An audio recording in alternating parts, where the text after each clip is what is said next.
Supporters like the governor have said that this law is about giving parents the right to choose what their children learn. But critics say it is having a chilling effect, and they point to districts like Hillsborough County, where right now leaders are facing growing pressure from the state to change policies to comply with the law. 10 Tampa Bay's Chris Rogers staying on top of this. He's in studio now. So, Chris, the district did need to meet a key deadline here today.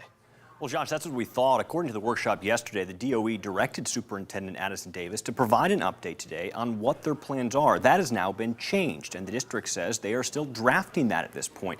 Tonight, we're focusing on the DOE's requested changes to the LGBTQ plus policy and what board members say needs to be done to fix this issue moving forward.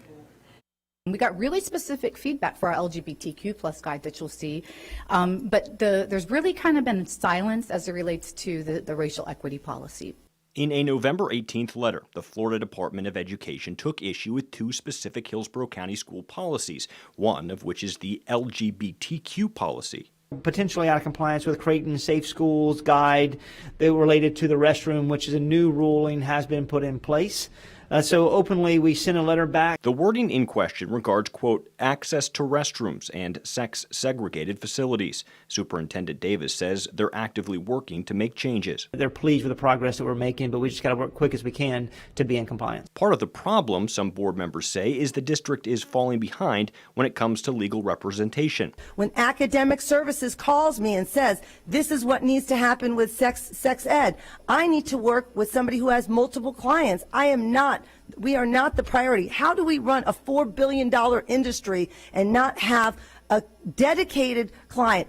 They say with changing laws and guidance, more legal manpower is a necessity, so these kinds of compliance issues don't continue to plague the district. I know our attorneys have done a magnificent job. It is nothing about them. It is the need, the amount of laws that are coming down from the DOE, the amount of statutes that are coming down. We cannot do a job without having more legal representation in-house at our district office.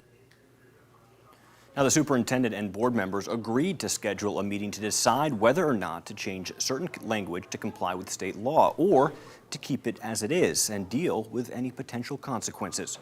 Reporting in studio, Chris Rogers, 10 Tampa Bay.